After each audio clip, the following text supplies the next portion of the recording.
15-year-old Carrie Aldrich wants to be in the game, but these days the sidelines are as close as she can get. It's really annoying. I want to be able to help my team. Aldrich suffered a concussion 3 weeks ago, doing a face-first dive and violent somersault on the soccer field. I had a really bad headache. I could not concentrate during my classes. I was really dizzy, just tired the whole day. Her doctor said it was time for her to take a timeout from soccer. We don't want athletes to be playing while they're symptomatic. It's a very dangerous situation. Concussions, once considered minor conditions, are now being recognized as serious medical problems with potentially permanent consequences.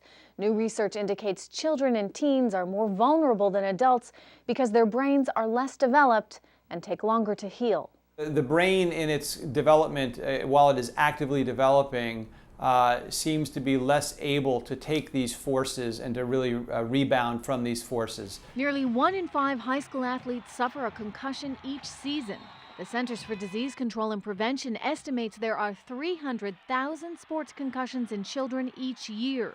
But diagnosing these injuries can be daunting. While there are some physical symptoms like headaches, nausea, dizziness, and blurred vision, concussions don't cause bleeding or swelling in the brain, and they don't show up on x-rays. How can you manage something if you can't measure it?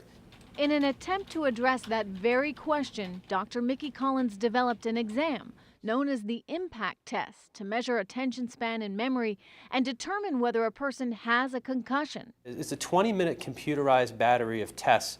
It's almost like giving your brain a physical. It's like a sophisticated video game, but the numbers that are generated from the report are critical in helping to better identify the severity and recovery from the injury.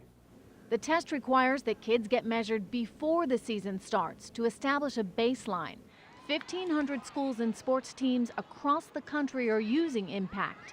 But for students like Carrie Aldrich, who don't know their baseline, extra caution is the doctor's order. He wants her to avoid exerting herself, physically and mentally, because a bump on the head is a lot more dangerous than it sounds.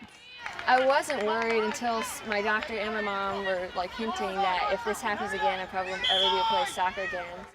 To avoid permanent injury, Carrie will have to play it safe.